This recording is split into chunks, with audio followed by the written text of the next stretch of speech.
We're on Daf Mem Aleph Mid Aleph. We are at the Mishnah. Tonight there are 2 points in the Mishnah, and one is about Sukkot, and the other one is related to Pesach. An overlap with Pesach, as we'll see momentarily. Rishona Haya Lulav Nital B'Mikdash Shiv'a Uva Medina Yom Echad. Initially, the lulav was taken in the Beit Mikdash for all 7 days, and outside in the Medina for only 1 day. Remember the pasuk? L'kachtem lachem bayom harishon pri'etz hadar kapotrim kubanaf etzavod v'avei nachal. Let's take it on the first day, and then it says usmachtem lifnei Hashem Elokechem shiv'at yamim. In the place that is lifnei Hashem, it's a 7 days of taking the lulav and the etrog. In a place that is not lifnei Hashem, you only take it 1 day. Look at Rashi right here on the Mishnah. Kidarshina b'toat konim mi usmachtem lifnei Hashem Elokechem shivat yamim v'lo bigvulin shivat yamim. Inside the Mikdash 7 days, but not in the gvulin, means the place outside. You should be aware it's a big sugya already in the 4th parak of Rosh Hashanah, and here and elsewhere. There's a machloket between the Rambam and Rashi, or pretty much Rashi and a lot of other Rishonim. The Rambam thinks that the word Mikdash includes all of Yerushalayim. That's a big nafkamina. He thinks the Mikdash means your Lifnei Hashem in the whole city of Yerushalayim, and therefore, nafkamina, if you live outside of Yerushalayim, it's a 1-day mitzvah. If you live in the city of Yerushalayim, it's a 7-day mitzvah. Rashi disagrees. Rashi thinks that the split is between the Mikdash, meaning the Har HaBayit itself. It's not a residence, it's the place of the Mikdash, more narrowly or more focused in its definition. And everything else is the Gvulin is only 1 day. Well, just conceptually, just to realize what that means. If you look at the next Rashi, but Medina, he writes, what's the Medina? Yerushalayim shavhu kegvulim. Shalayim is also considered like the gvulim, meaning it's the area that is outside of the place of the Mikdash. This is worthy of consideration, yeah? There's a lot to be said about this in terms of the status of Yerushalayim, potentially as an extension of the Mikdash, as the first concentric circle outside of the Mikdash. And there are various issues that come up. We don't have to parse them all tonight, but just to consider. Now, one other thing, I'm sorry. It's 7 days in the Mikdash and 1 day outside. The 7 days, does that include Shabbos? Sure. Sounds that way. We'll see further along what they did when it was Shabbos. Mishacharav Beit HaMikdash, Hitkin Rabbi Yochanan ben Zakai, Shehei Lulav Nital B'Mdina Shiv'a Zecher LeMikdash. Once it was no longer possible to bring to the Beit HaMikdash because it was destroyed, Rabbi Yochanan ben Zakai made a takana, Hitkin, that the lulav we take in all 7 days, wherever you live, right? Why? Mishnah tells you, Zecher LeMikdash. It's a recollection of the Mikdash itself, right? And therefore we have the mitzvah, and that's actually what we do today. Not a Zecher LeMikdash is not just Zecher LeMikdash kehillel keinas a hillel is mashma kayim, right? He's eating the sandwich. Zecher LeMikdash here actually means you need a bracha even. Mm-hmm. Right? Every day we sell Netilat Lulav. Mm-hmm. We're at a beautiful Mikdash Ma'at at Or Torah, but it's still not a Mikdash. There's only one Mikdash that isn't built yet we're going to make the bracha every day. So it just tells you sort of the power of the Koch of the Chachamim to enact something that ironically made the mitzvah more widespread absent the Mikdash. And it was a Zeich LeMikdash. The Gemara is going to analyze that when we open. The second clause, you saw what I was going to say? No, I'm thinking. Mark Pershan speaking. I'm thinking of my question, but keep going. And okay. Ask my question. V'shiyehei yom hanaf kulo aser. The day of the waving should all be forbidden. What's the day of the waving? There were 2 things that happened with the omer. The omer is a quantity. It's how much was being given as an offering that the Torah describes in Parshat Emor. Again, it does appear, this is the Sphira in Parsha Re'eh, but there was the taking of the Omer, and the Hanafa of the Omer was waved around, a portion of it was offered, and that was what started the count of Sfirat HaOmer. Today, obviously, we don't have the Hanafat Omer. We don't have the Sfirat HaOmer.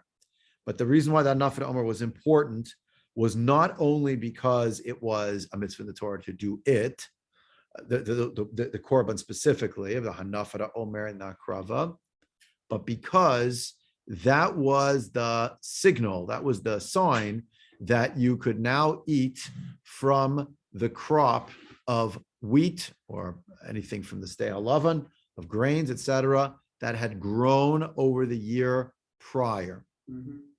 Anything in the new year is forbidden. It's called chadash.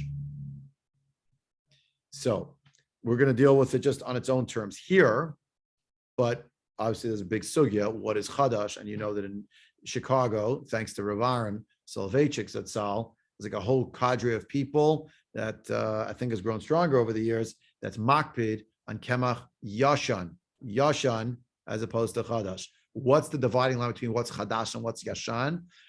Flour that is in the world that goes around to pass the 16th day of Nisan. Haba Aleinu Latova.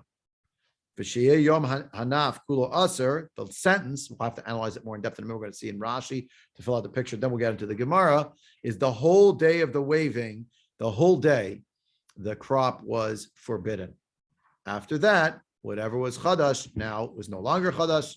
Now it's yashan, and now you could eat it. New stuff that's going to grow in the fall that year, the rest of Nisan, Iyar, Sivan, Tammuz, right? Av, Elul, all that whole harvest, that's chadash. We'll wait till the next year. Outside of Israel, discussion if there isn't such a thing as chadash, yashan, etc. And of course, bisman hazeh, when we don't have the korban, is it aser min haTorah? Is it only aser midrabanan? Where does that aser iser apply? Where does it not apply?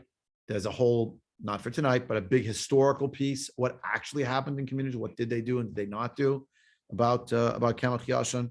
So that's the basic. Just let me pause here for a minute because George, you had a question? Yeah, real quick. So the fact that he said about the Rashi defines it as Yerushalayim and the provinces around it, can one argue that only Yerushalayim and that you shouldn't even do it, or you don't have to do it outside, like the food stores? Well, The opposite. yeah, the right. So Rashi's saying that the Medina means Yerushalayim, the city, is considered like the rest of Israel. You would only do the mitzvah on the first day, but you would not do the mitzvah on the other days of Sukkot, of taking the lulav. It doesn't obtain because the pasuk used the language of L'kach Mechem B'yom Harishon, didn't specify any bounded area where that has to transpire, but further along in the same pasuk said Usmachtem Lifnei Hashem Elokechem Shivat Yamim. Why is it Lifnei Hashem? When are you Lifnei Hashem? When? It could be many times, but where? That's only in the Mikdash. The Mikdash is defined as being Lifnei Hashem. No, but except Rabbi Yochanan, they create the Zakai. The Zakai Mikdash everywhere. But the food stores also, or is he? Chutz also. That's what we do. I know we do it. Yeah, it's because of him. Yeah, because of him. Because of him. Right. He's not saying just in Israel. No. Oh, that's what your question. No, Yeah. anywhere there are Jews, that's the Medina. He considers Yerushalayim part of that. Right. There are questions about the way the Rambam sees it. When the Rambam says that the Mikdash includes all of Yerushalayim and all 7 days. So when Rabbi Yochanan and Zakai made the Takana, and he said that it says in the Mishnah, what about in Yerushalayim, which is not the Medina, which is part of the Mikdash, which was destroyed during the Khurban. So people live there. Is that called the Medina now? Or are you going to say, like in some bizarre turn of fate, you could say maybe when there's no Beit HaMikdash, Rabbi Yochanan Zakai said you should take the rule of 7 days everywhere except for one place in Yerushalayim, but you shouldn't. Right? It'll be weird. We don't do that. That we don't do. But just if you follow the Rambam to his logical conclusion, there is at least a question to be asked there. Look with me at Rashi. The Dibur Matchil Shehei Yom Hanaf. Some say Hanef, some say Henef. With all different pronunciations. I say Hanaf. That's how I learned originally. Shehei Yom Hanaf. Rashi Shel Omer. Dahainu Ted Zayin. Does everybody have it? Shehare Dahainu Ted Zayin B'Nisan Kulo Aser B'Chadash. Right. That's the 16th of Nisan. It's all forbidden to eat chadash on that day. Uve'od Mikdash Kayam Mishekarav HaOmer Hayu Ochlin Chadash Bo Bayom. Once when the Beit HaMikdash was standing, once they gave the korban Omer, then it was matir, all the chadash crops that could all be eaten. Kidichtiv ad aviachem. Ad aviachem et Omer Nufa. Yeah, ad aviachem et Omer Nufa, right? So when you bring it, uchshecharav habayit mutter minator mishihira mizrach. Kidar Menachot, as the Gemara Menachot says, really minatora. Once the sunrise happens on the 16th, meaning for us we would call it, the second day of Pesach in Eretz Yisrael, Chol Hamoed. So Kida Amar b'Menachot, Katuv echad omer ad etzem mazeh, dahainu he'ira mizrach, v'katuv echad omer ad haviachem. So the Gemara Menachot, he quotes here that the Gemara Menachot says, one pasuk says till the essence of the day, meaning to the moment when the real day starts, i.e. once it's sunrise. The other position says has to do with the korban. Okay, it's not going to be. I'm on 2 lines up in the narrowest lines here, Rashi, from the before the wide lines. Bizman deika omer ad aviachem. Uvizman deleka omer ad etzem. Right? So if it's at the time of the Beit HaMikdash, the omer is basmatir. If it's not a Beit HaMikdash, so it's going to be ad etzem. The Asr Rabbi Yochanan and Zakai aleim kol hayom. The first time we read the Gemara will explain why that is. That Rabbi Yochanan extended the prohibition on Chadash from sunrise all the way till sunset on the day of the 16th of Tishrei. Everyone with me? We're good. Yeah, now, did this Takanot take place even when there was a Beit HaMikdash, or was still ad haviachem in force? Seems like ad haviachem was still in force, but you could have asked me the opposite question, which is, what if there was no Beit HaMikdash, but there was still a Mizbeach? Because then the korban would still be brought. Look at Rashi. Tosfot, I mean. Oh, yeah. Tosfot. I can't do that Tosfot. But the Mizbeach without the Beis HaMikdash would be ineligible, probably, because it doesn't have to be inside the Mishkan or inside the Beis HaMikdash in order to be used. Otherwise, it's a bama. Turns out that once there was a Beit HaMikdash in Yerushalayim Yer HaKodesh, there's a big machlok, a big discussion about once the Beit HaMikdash, if the Beit HaMikdash is no longer standing, remember the big altar, the big Mizbeach is outdoors. It's not in the building. So to bring you back, was it last year? Last year. I can remember so far ago. I think it's actually on YouTube if you're interested. That was my topic for Shabbos HaGadol. A lot of good it did me. People don't even remember. I don't even remember. I have to remember when it is. About after the Beit HaMikdash was destroyed, there's a case to be made that they were still for decades, possibly after there was no longer a Beis HaMikdash, the people were still going up there to offer the Korban Pesach without a Beis HaMikdash. But they knew where the Makom HaMizbeach was, so it's not a Bama, it's still the Mizbeach, still the Makom HaMizbeach. Now, could you do that in another place? That's a much different question. And then there was this weird testimony. There were people in Rome who were somehow seemingly either doing a Korban Pesach or something like it. Remember, there's no playbook. You have to remember, when Bayit Rishon is destroyed, it was this terrible tragedy, but Bayit Rishon, there were Nevi'im who said, here's how it's going to go, here it's going to go down, and you'll come back, and there's guidance, right? Bayit Sheni, nothing. There's no playbook. That's why it's everyone's ala panim, because how's Judaism going to keep going? We don't have anything. We don't have Nevi'im. We don't have a playbook. We already did that. We did that already with we got exiled and we came back home. We did that already. We're doing it twice.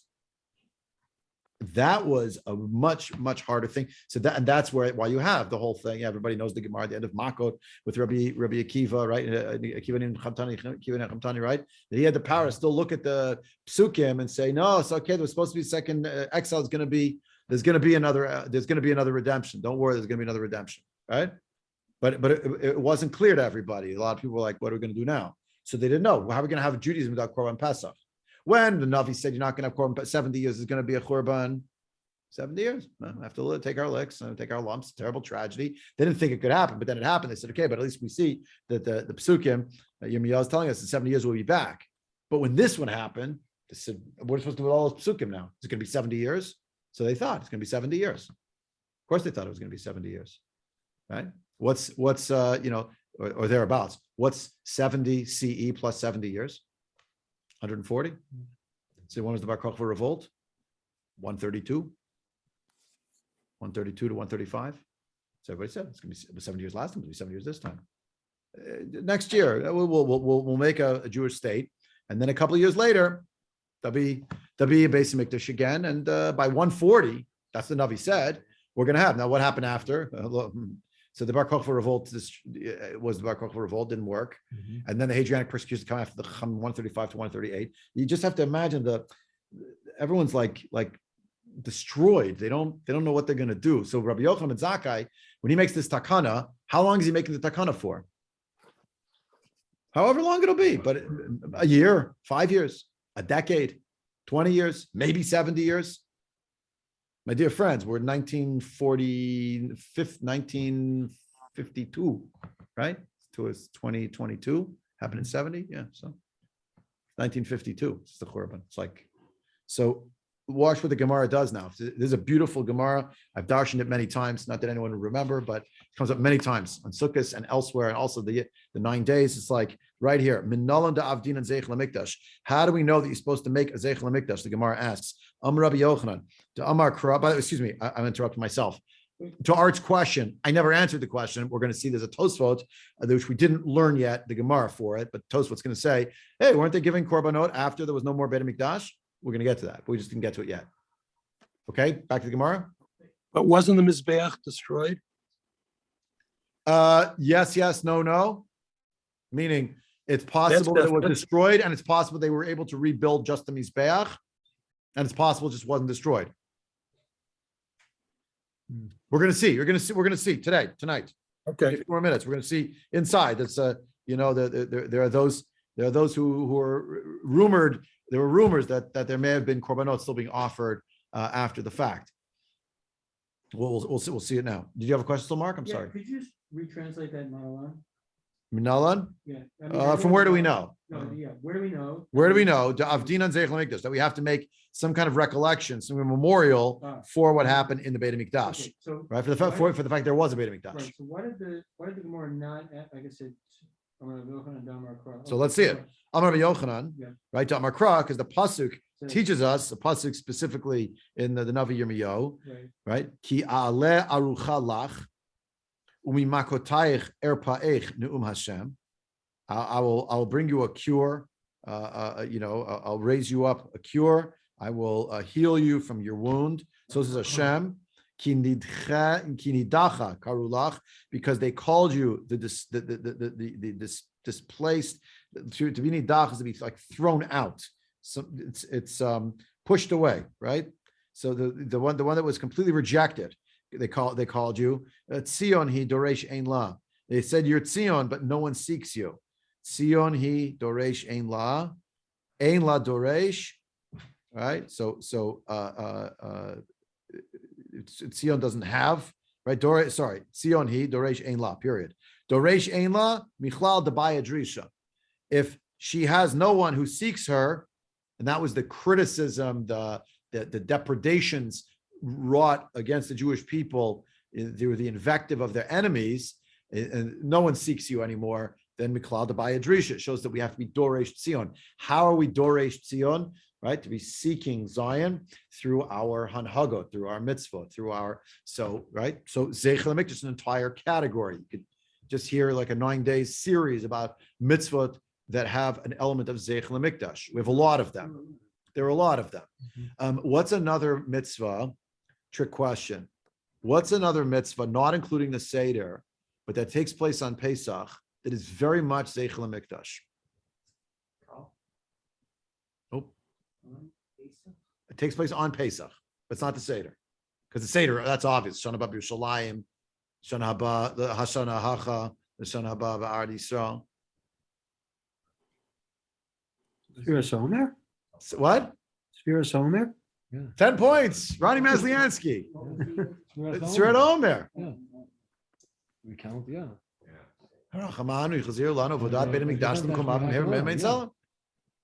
The count itself has an element of possibly, according to many, in fact, of being altogether a Zeich HaMikdash. It is, right? We're going to see this. We'll see it inside. The Rambam says no. The Rambam says there's two separate mitzvot. One is the mitzvah of the Korban HaOmer, the Avad HaOmer, with the Tnufa and all that. Another mitzvah, separate mitzvah. But a lot of Rishonim think it's one big mitzvah. If you're not doing the Korban, you're not really doing Sfira. Therefore, Sfira HaOmer is only, quote unquote, the Rabbanan. What is it? It's a Zeich HaMikdash. It's coming up. This is kind of slightly different, because this is an extension. Yeah, So this, meaning, Sfiras Omer is a nice example, but Sfiras Omer. Yeah. It comes as a mitzvah Zekel Mikdash. This is, we could be Zekel Mikdash by doing exactly what they did in the Mikdash, which is do lulav on day one. and not do and the not other do day. other day. But the Mikdash did all 7 days. No, right, no, but the extension of the takana, his takana was to extend it out, right? To permit everybody now outside to do more Right. than they were doing when there was a Beit HaMikdash. Right, so we're actually, it's not, it's like saying I'm gonna observe 40, not 40 hours, maybe 29 hours of Shabbos, Zecher, look. You understand? You're adding something Right, you're outside. adding Yeah. to it, so it's a little bit different. It's a little bit different, but It's a did you little bit notice that the two things that we just talked about right now in this Mishnah, you had lulav, and then you had something related at least to Sfirat HaOmer, Yeah. the same ballpark. Look at Tosfot right here. V'shei yom hanaf kulo aser. Tosfot right. Harbe takanot tiken Rabbi Yochanan Zakai. Elahanach tarte tiken yachad. There were many enactments that Rabbi Yochanan Zakai made in his lifetime, but these two he did at the same time. La'achi tani hacha yom hanaf agav gerara. Therefore, Yom Hanaf, even though it has nothing to do with Sukkot per se, but it fits because it's one of the Takanot that Rabbi Yochanan Zakai made. It's when he made the Takana about the Lulav. Interesting, yeah? They're both Zeichel L'Mikdash related somehow, yeah? Now, by the way, the Yom Hanaf Kulo Aser is, we will see now, not actually Zeichel L'Mikdash. That's just my sort of homiletic add-on that Sfirat HaOmer is very much a Zeichel L'Mikdash mitzvah, Bizman Hazeb. And it's mentioning Sukka and Omer, and you got these two things. But we'll see Yom Hanaf in a minute more than that. But keep going in Tosfot. The same as on Pesach night when we say Zeichel and Mikdash Kehillah. I mentioned it before you came Oh, in. We're talking about sorry. Zeichel Mikdash Hillel. Sorry. Right. That's I said accepting the Seder because I Yeah, want to yeah. draw you toward Okay. towards Sphere. But yes, of course, Zeichel Mikdash Hillel, and there are many things that we're doing that are Zeicher Mikdash, Zeicher Churban, right? You have the Right. egg according to some. You have the Zroa. You have the Lashon of Yerushalayim. Breaking the glass at a wedding. Breaking glass at a Yeah, wedding. right. Hamakim Menachem Etchem. Yeah, A lot of Churban. things that we do. Yeah, Exactly, a Churban. lot of things.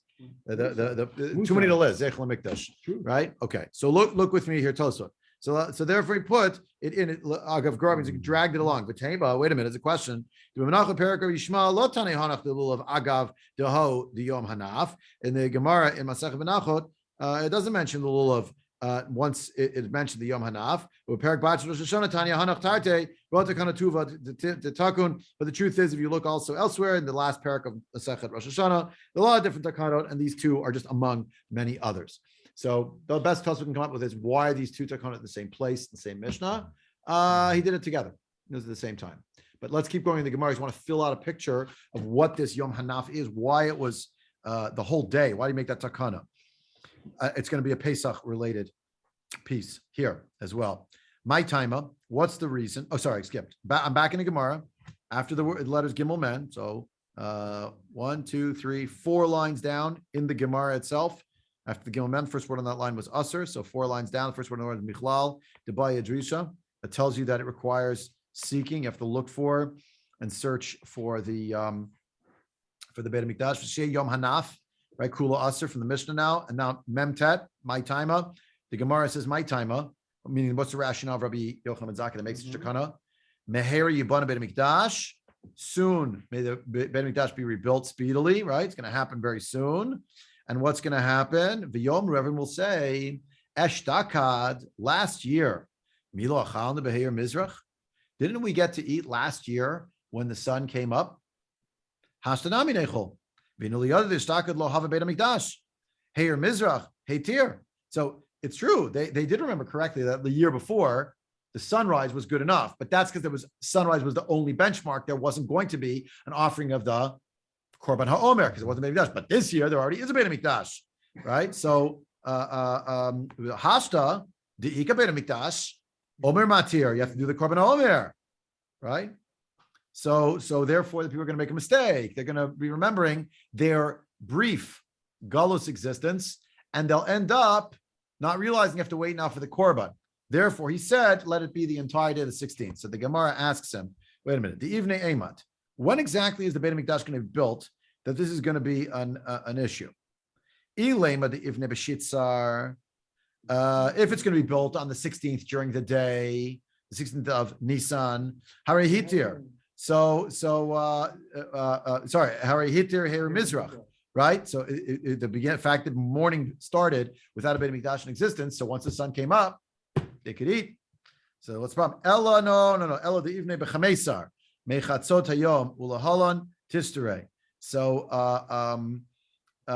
sorry, maybe it's going to be built on the 15th, and it's going to be in the afternoon on the 15th. All right, and then it should be permitted. Is there a little problem here? So is this assuming that the Beit HaMikdash is only going to be built on Pesach? Can be built anytime all year long. I mean, But what if? What if it's? What if? I mean, Yeah, Rashi, by the way, on these words, michatzot hayom ulahalan nistere. Look at Rashi. Hashdi inami achle ho yom michatzot hayom ulahalan kesircha demei ikara nichle v'leka isura devade karev haomer. All right, Rashi's struggling as we are to try to understand. Wait a second. So, when exactly are you going to bring the korban? Okay, so you're going to. Oh, I read it wrong here. Hold on, I made a mistake. I'm sorry. Maybe it'll be built on the 15th. I'm sorry. Stop. Period. If it's built on the 15th, this is what I was looking for. I did the wrong Rashi first. I'm sorry, out of order. First of the widest lines in Rashi. mhm. Or kodem lachem. Why say before the 15th? Because what's the 15th? Yeah, it's Yontif. It's like building Beis Mikdash on Yontif. Can't build Beis Mikdash on Shabbos. You build on Yontif. So no, it might be before. Point is, when the 16th came, so the Chimata Shitzar Lohita Hira Mizrach Shari Mikdash Banui. The Beit Mikdash was already built. Hilkach Achle Isura. They're therefore going to end up eating an Isser. Because Rabbi Yochanan Zakai Hashta Mishum Ho Yoma. So Rabbi Yochanan Zakai made this takana for that specific day, i.e., the whole day of the 16th. Why did Rabbi Yochanan Zakai do this? Because Mashiach can come anytime. Because Rabbi Yochanan Zakai lived through the Churban, Lo Aleinu. And therefore he saw with his eyes what a Beit Mikdash looked like. And then he saw, therefore, unfortunately, when it was destroyed. And he's living in Yavna. But he knows very soon there's going to be a Beis Mikdash again. So when there will be, he's got to be ready. And what day might it be? Taka, what it's going to come out that particular time. So it's an amazing Zeichel Mikdash element. The Zeichel Mikdash in a certain way is we want to be ready for the Beit Mikdash is going to be rebuilt. Therefore, we're not going to allow the sunrise to be the line. We're going to say it's sunset. So the Gemara says that that's true. So why don't you do it in the halfway point of the day? That's what I messed up before. That's what it said, right? So then the Gemara says mechatzodim l'halan tishrei. Rashi says nishrei. Let's allow people on the 16th from the halfway point of the day. Rashi here points out that we know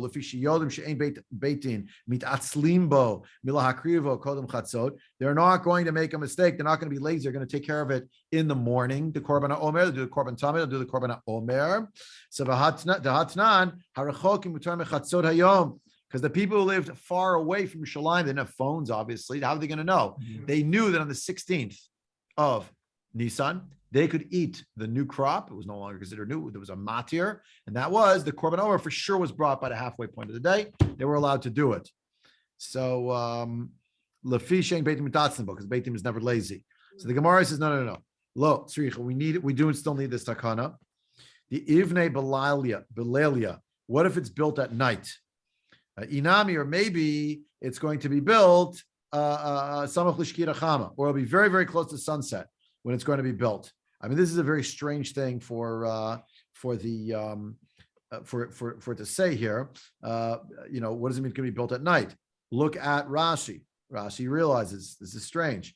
Lo tzricha the ivnei belalia, kolomar l'shema yibana belalia chayish v'lo yupnuyim liktzar omer. They'll be too busy building it. They won't know to go down to the field to go get the korban omer ad samuch liyom until it's already the morning. V'yesh torah chayiv omer. There was a lot of work they did on the omer to dry it out. Shemiyabshimoto be'avus shel kiloim, a special way that they would dry it out in some kind of a trough, right? V'tzovrin oto shiazuvu meimav, and they would put it together, tie it together so that it would squeeze out like the liquid. Tochen oto b'rechayim shel grusod manifim oto b'yad gimel nafe begasa bedaka. In other words, then they would grind it and they would have the waving that was happening all different ways. They would have the different types of flour, of the different qualities of flour. It would wave the whole thing around. I'm reading the Hatam. And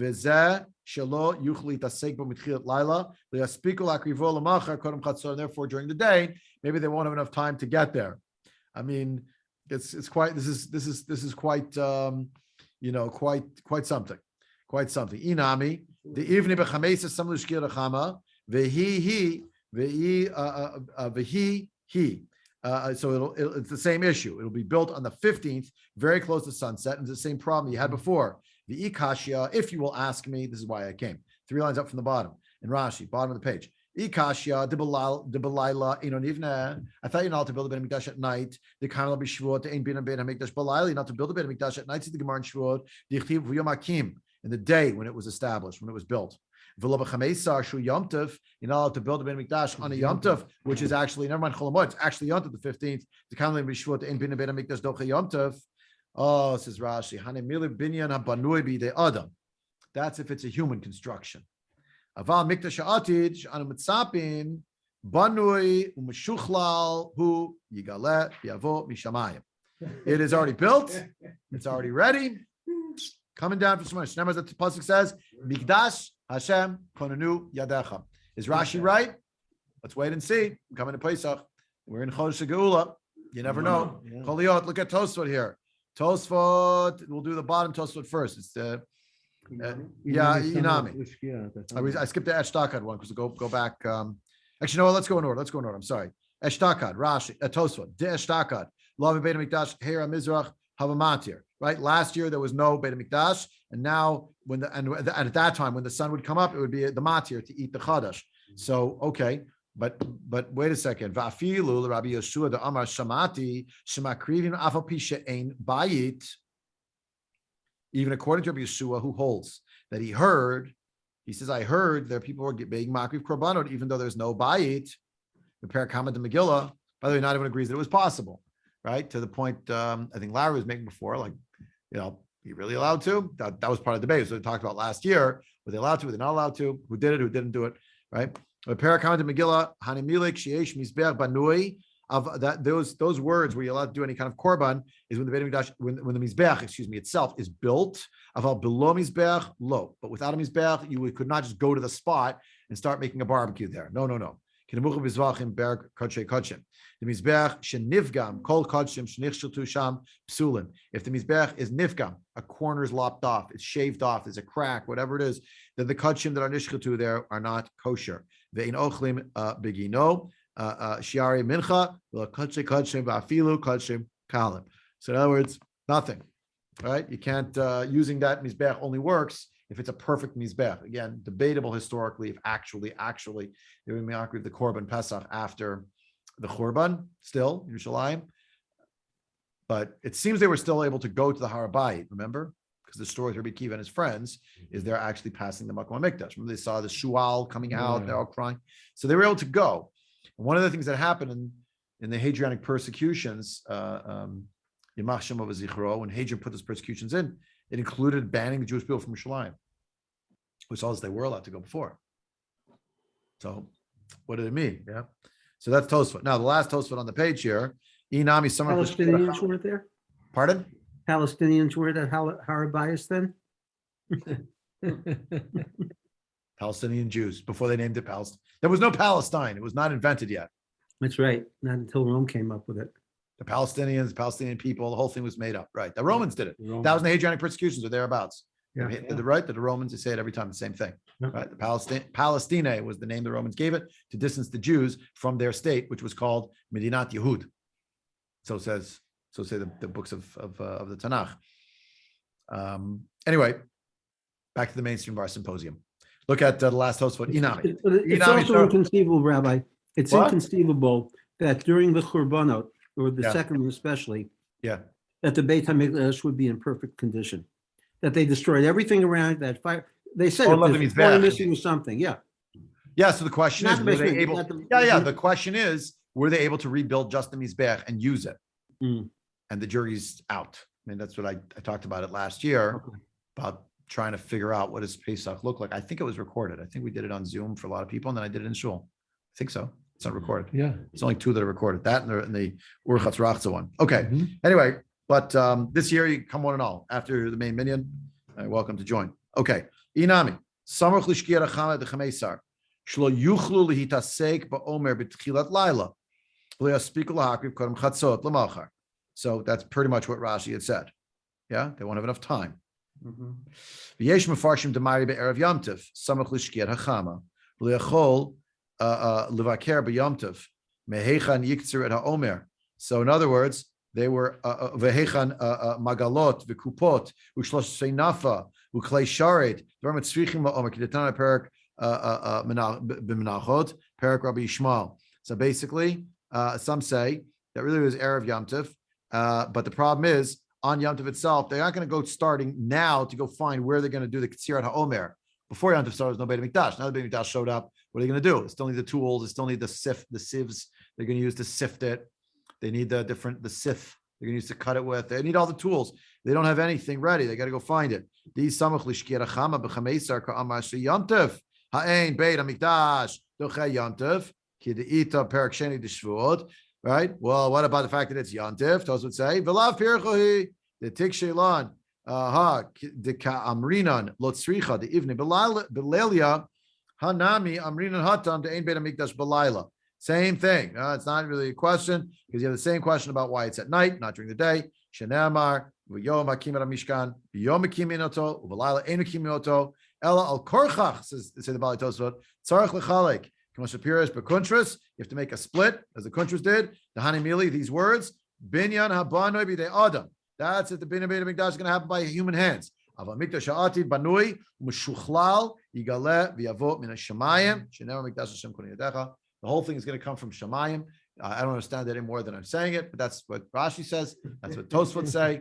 And Mikdashim Kunei Dech, the words mean Hashem, your hands, have already made the Mikdash happen. Like a Of course, prefab. what? It's a prefab. It's a prefab. It's a Yeah. prefab. Alternatively, this problem is obviated by Rashi's earlier words that the Beit HaMikdash is going to be built before Pesach, not on Pesach.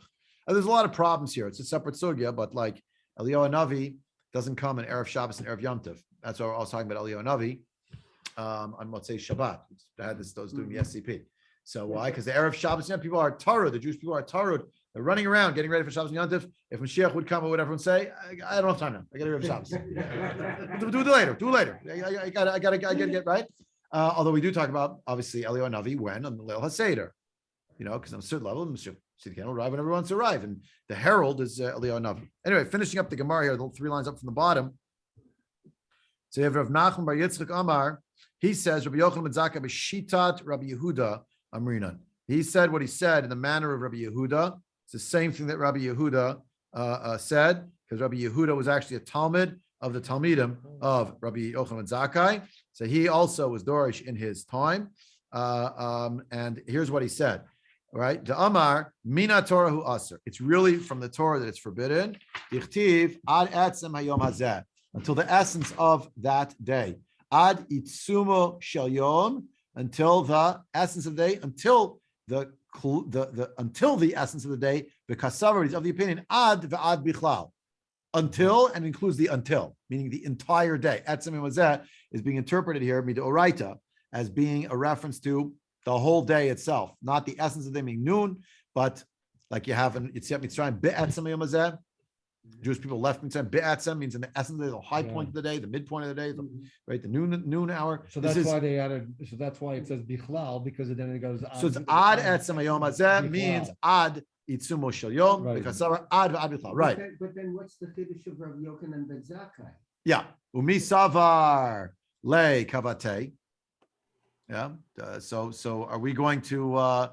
Is that possible that Rabbi Yochanan ben Zakai holds like Rabbi Yehuda here? Well, actually, he doesn't agree with him. We know this from another source.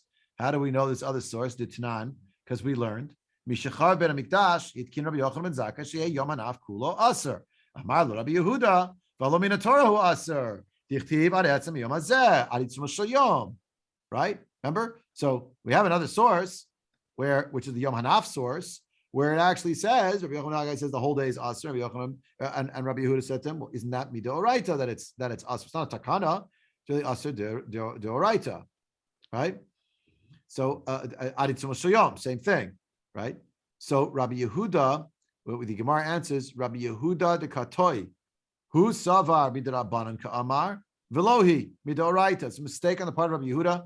He thought that when Rabbi Yochanan Zakai used the word takana, he meant it in the sense that I'm enacting something totally new, but he wasn't really. He actually was doing something that was actually deoraita. So it's not who savar midrabanan ka'amar, velohi midoraita ka'amar. Hitkin ka'amar. But what about the fact that it says hitkin? My hitkin, darash v'hitkin. Rashi, darash v'hitkin. Hamikra, ad va'ad bichlal. Rabbi Yochanan Zakai had a drasha in the pasuk ad etzem yamazeh, and that ad was v'ad bichlal v'hitkin lefisha yirgim lechol chalash mechatzot ulahalan kshaya abayit kayam ad achshav hutzrach letaken. So now he had to fix it. What was the fix?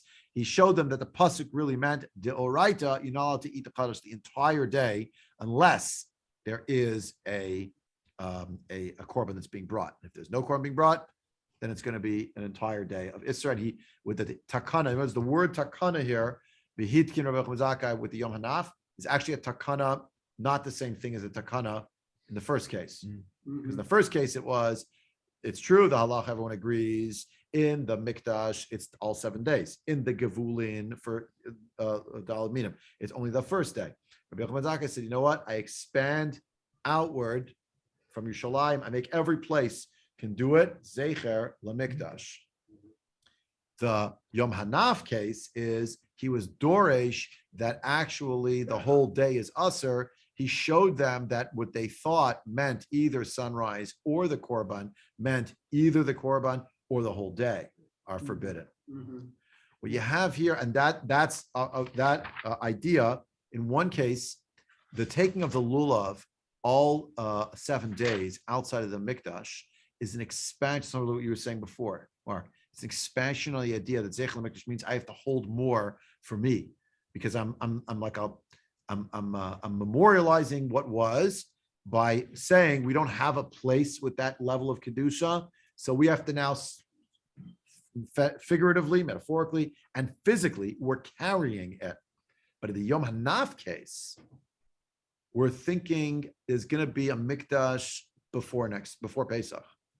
And we have to have in mind how to make sure that we're not going to put people in a situation where at the moment the Beit Mikdash is rebuilt and we can do things the right way, they're not just going to say, yeah, but last year, and they're going to end up being stuck in what was, we thought initially, a bit of more of a license for time period of Galut, because the original thinking of the Gemara was that Meshahir, a Mizrach, when the sun comes up, it's good enough. The 16th day, meaning for us, second day Pesach, but in Israel, first day Chol Hamoed. When you got up in the morning, you could eat the Chadash automatically. Yochanan said, no, Hitkin, the Rashvi Hitkin means he said, no, I'm telling you that actually the whole 16th, you can't do it. They said to him, what about the beginning of the day? That doesn't obtain because the Beit Mikdash is rebuilt. There's going to be a problem. I'm telling you, that's really what the pasuk meant, and that's it. So there's two aspects here of Zeichel Mikdash. Of course, that's always the tension. I'll end with this. That's always the tension. Zeichel Mikdash is on one level memorializing something, but you want to be careful not to supplant what you're trying to memorialize. So in the base of Mikdash rebuilt, it's going to be strange. We're all going to run around like crazy, in Yerushalayim and wherever we're going to live. It's Hashem or Torah will be, it's my dream. It's going to be someone's going to be in the Galil. So if the Yishuv or Torah, you're going to go in. It's going to be the beauty of the shul. Everything's going to look exactly the same because the Gemara says they're all going to go there. So we're going to go. Great. You're going to buy your dollar. You're going to be super excited. And most of us will go to Yerushalayim and we'll be we'll probably passing like the Rambam, I'm sure. So, right. So the Rambam, he didn't always have the majority, but he had the truth on his side so often. So maybe he's going to be right. So the Sanhedrin Gadol will decide. So we'll take all 7 days. We'll all be in Yerushalayim. A lot of people in the Waldorf at the same time, but we'll all have the 7 days with the Daled Minim. But if you don't go, and if you're at home, you spent all this money, you bought your Daled Minim, tell you just the first day. Well, last year I did 7, but now it's the base of Mikdash. You have to go, and if you don't go, you don't have the mitzvah continuing. But there's always that tension. That's what Yochanan Zakai is doing. Saying on one level, okay, so while there's no Beit Mikdash, everybody carry you put in the drushes. You're the Mikdash Ma'at. You're carrying your Bavavim Mishkan Evner. So you do it all 7 days. You make a bracha on such a thing. But on the other side, if the base of Mikdash is built right now, there's going to be confusion about the issue of Korban Omer. So we have to keep in mind. It's 8:31. I promise we'll finish at 8:30. Slicha Mechila, we're a minute late. I thought that, Rabbi, I thought that when Yeah. Mashiach comes, the only holiday that we have left is Purim. So that if the Beis HaMikdash comes down right around Pesach. I know what you're talking there's no about. The Rambam Pesach. said- If Mashiach comes too, Tisha B'Av is gonna be. I ain't dope. shaman all the notes that came with say that the Rambam can't possibly mean that. It means maybe the Sfarim that we read out loud. Look at the Ravid there. Look at the Lechem Mishnah. The Maggid Mishnah. They totally disagree with that. But that's another thing beyond proof what we had time for tonight. I gotta let everybody go. Chakash is mad. There will not be a shir next week, God willing. But there will be. There'll be a shir on Shabbos in the morning. Be shir on Shabbos in the afternoon. There'll be opportunities galore over Yontif, and we'll have other opportunities. I thought